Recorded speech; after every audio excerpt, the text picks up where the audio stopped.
Hai, Assalamualaikum dan salam sejahtera.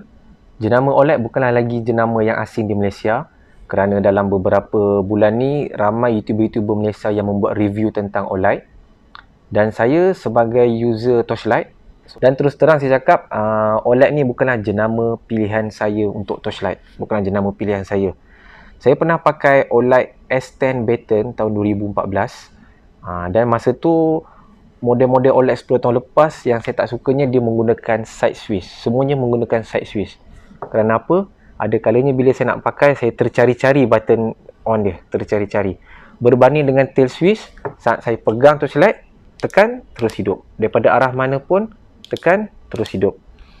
Kemudian saya jual torchlight saya tu, OLED saya tu, dan saya tak pernah survey lagi lah model-model baru OLED selepas tu. Sehinggalah OLED menghantarkan kepada saya OLED Warrior Mini 2. Dan bila saya baca, dia menggunakan side switch juga dan ada tail switch. Jadi saya berminat nak tahu. Jadi mari kita lihat dengan lebih detail. OLED Warrior Mini 2 adalah upgrade version daripada model sebelumnya, Warrior Mini. Jadi apa yang dia upgrade? Antaranya dia punya kecerahannya 17% lebih cerah, dan dia punya jarak suluhan distance dia 16% lebih. Pada lumen yang sama, tetapi runtime dia lebih, dan jarak suluhan dia pun lebih jauh. Dia dilengkapi dengan proximity sensor. Okey, apa itu proximity sensor? Bila dalam keadaan turbo, bila ada benda mendekati dia, okey, nampak dia akan reducekan dia punya brightness untuk protect objek di depannya. Kerana pada mode turbo ni dia sangat panas, dan of course lepas dia dah tambah macam-macam features ni, saiznya kalau kita lihat dia lebih besar daripada model sebelumnya, tapi still masih kecil lagi kalau kita buat perbandingan dengan Nightcore P12 GT ataupun Streamlight Polytech X. Saiznya tetap masih kecil lagi ya. Seterusnya kita pergi ke mod kecerahan. Yang pertama Moonlight, iaitu 1 lumen. Okey, 1 lumen ni sangat-sangat praktikal memang sangat-sangat saya suka torchlight yang ada 1 lumen ni. Kerana apa? Dia sangat praktikal untuk kita nak membaca dalam gelap, untuk mencari barang yang dekat-dekat, untuk mencari barang dalam beg, nak menyuruh dalam kemah tanpa mengganggu orang lain. 1 lumen ni sangat-sangat praktikal. Dan juga 1 lumen ni juga banyak saya gunakan sebagai untuk lampu tidur. Sebagai contoh, kalau balik kampung, ramai orang bising, jadi nak tutup pintu, bila tutup pintu bilik jadi terlalu gelap, satu cahaya pun tak ada. Jadi 1 lumen ni lah memainkan peranan dengan cara kita menegakkan dia, ditembak ke siling, jadi dia ada cahaya sama-sama. Dan juga dia boleh ditegakkan macam ni, kerana bukan semua torchlight boleh berdiri tegak. Seterusnya kita pergi ke mode low, 15 lumen. Okey, tahukah anda sebenarnya anda boleh survive dengan hanya 15 lumen. 15 lumen ni tak adalah terang mana, tapi sebenarnya dah cukup untuk kita survive.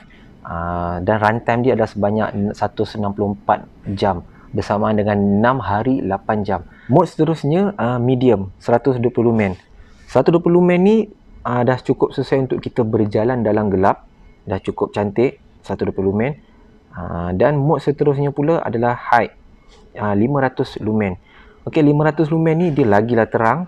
Sebenarnya untuk berjalan dalam gelap dah cukup 120 lumen, tapi 500 lumen ni andai kata kita berjalan seorang diri di tempat gelap, 500 ni bila makin cerah, kita punya confidence level makin lebih tinggi lah.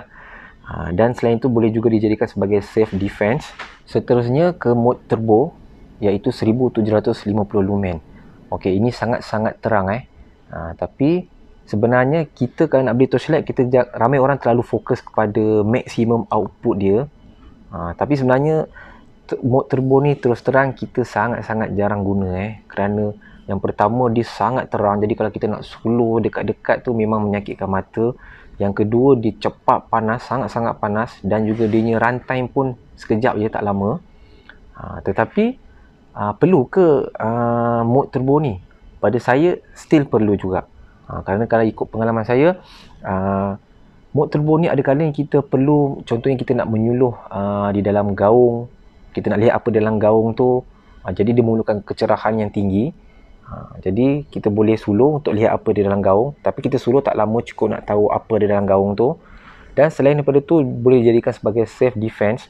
Sebenarnya untuk self defense ni, untuk nak menyilaukan mata musuh, 200 lumen dah cukup untuk menyilaukan mata musuh. Tetapi kita kena ingat, lagi terang torchlight itu, lagi kuat impact blank mata musuh tu. Jadi kalau lagi terang, lagi baik lah. Ia menggunakan dua button, side switch dan juga tail switch. Kalau kita lihat, dia beritahu side switch for daily use untuk kegunaan harian dan tail switch for tactical operation. Jadi, okey, kita pergi ke side switch dulu. Cara kerjanya mudah je. Kita tekan untuk on, tekan untuk off. Dan untuk ubah brightness, kita hold lama, low, kita hold lagi, medium, hold, high. Untuk ke mode turbo pula, double click untuk turbo. Dan kalau nak pergi ke strobe, tekan 3 kali. 1, 2, 3.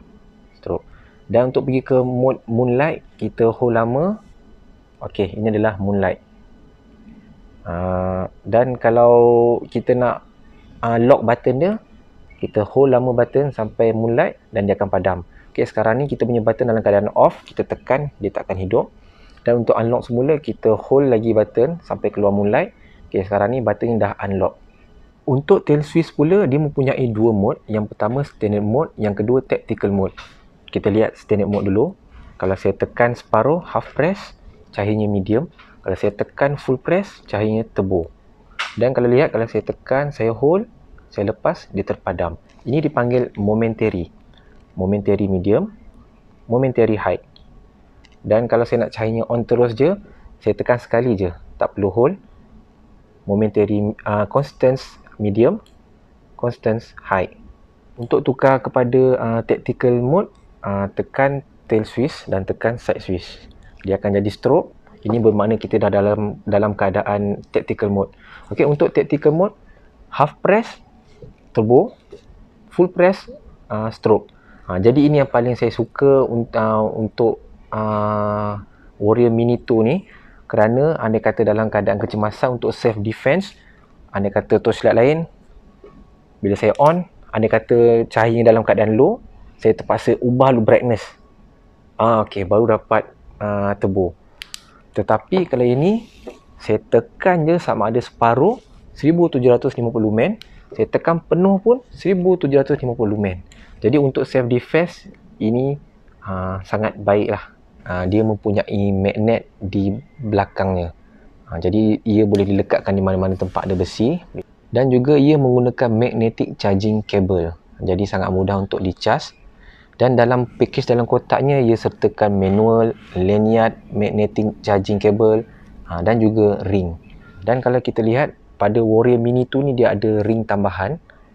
Tujuannya sebagai option untuk kita nak carry torchlight kita ni, sama ada kita nak gantung pada seluar, pada beg ataupun lain-lain.